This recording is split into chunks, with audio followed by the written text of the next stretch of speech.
Join me as I take on the challenge to break free from debt using Christian financial principles. Can I transform my finances and achieve true freedom? As someone who's been there, I understand how overwhelming debt can feel.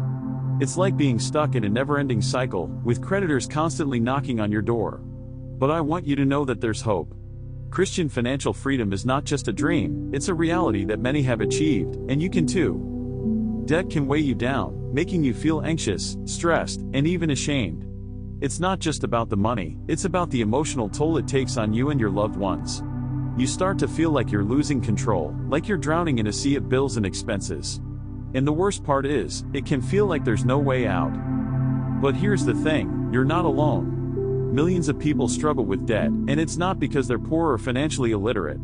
It's often because they just didn't know how to manage their finances, or they got caught up in a cycle of overspending. And that's okay, we all make mistakes. The important thing is that we learn from them and move forward.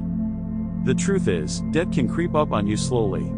You might start with a small credit card balance, thinking you can pay it off next month. But before you know it, the interest rates and fees add up, and you're stuck in a cycle of debt that's hard to escape.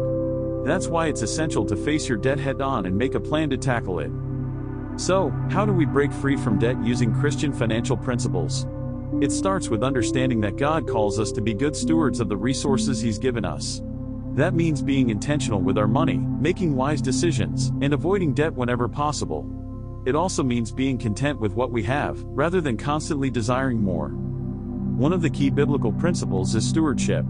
This means recognizing that everything we have belongs to God, and we're simply managers of His resources.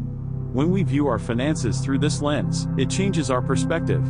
We're no longer just trying to accumulate wealth, we're trying to honor God with our money.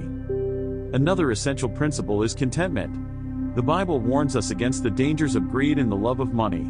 When we're discontent with what we have, we start to make financial decisions that can lead to debt. But when we're content, we're more likely to make wise choices that align with our values. In Proverbs 22:7, it says, "The rich rule over the poor, and the borrower is slave to the lender."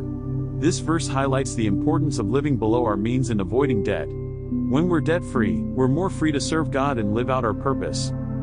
I'd like to share with you an inspiring story of someone who achieved financial freedom through faith and smart financial choices.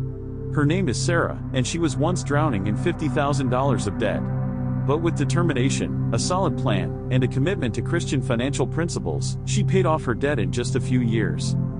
Sarah's journey wasn't easy, but it was worth it. She started by creating a budget and prioritizing her expenses.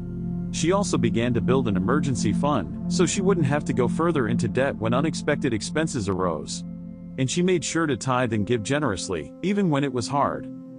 As Sarah shared her story with me, she said, "I realized that I wasn't alone, and that God was with me every step of the way. I learned to trust Him with my finances, and He showed me a way out of debt." Her story is a testament to the power of faith and smart financial decisions. To recap, achieving financial freedom requires a combination of biblical principles and practical strategies. We need to be good stewards of our resources, live below our means, and avoid debt whenever possible. We also need to cultivate contentment and trust God with our finances. If you're struggling with debt, I want to encourage you to comment below and share your story. Don't be afraid to be vulnerable and honest about your financial struggles. And if you want to learn more practical tips on budgeting and managing your finances, be sure to watch my next video. Thanks for watching, and I'll see you in the next video.